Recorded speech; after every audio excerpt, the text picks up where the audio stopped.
I'd like to begin my comments tonight by reading a quote, which in essence is the genesis of all of this Black Lives Matter, social justice, CRT conversations we're having in our country today. Quote, "I am not going to stand up to show pride in a flag for a country that oppresses black people and people of color," close quote. Colin Kaepernick, August 2016. I am the direct descendant of the North American slave trade. Both my parents are black, all 4 of my grandparents are black, all 8 of my great-grandparents, all 16 of my great-greats. On my mother's side, my ancestors were enslaved in Alabama. On my father's side, we were enslaved in Texas. I am not oppressed. I'm not oppressed, and I'm not a victim. I'm neither oppressed nor a victim.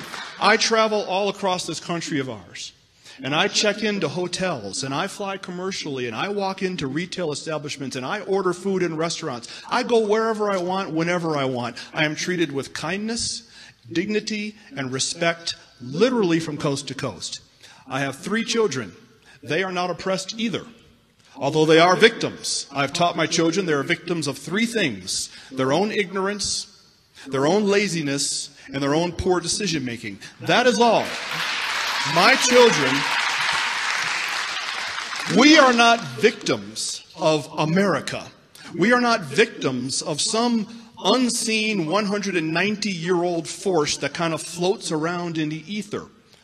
Putting critical race theory into our classrooms is taking our nation in the wrong direction. Racism in America would by and large be dead today if it were not for certain people and institutions keeping it on life support.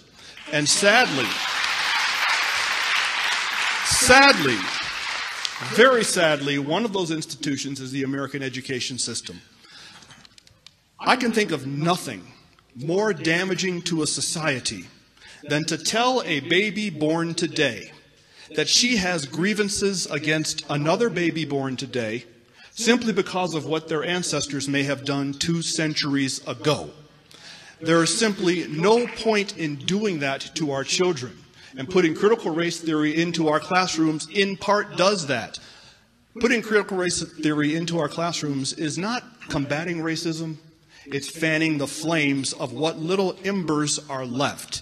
I encourage you to support this resolution.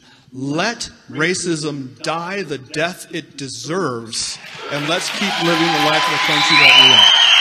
Thank you.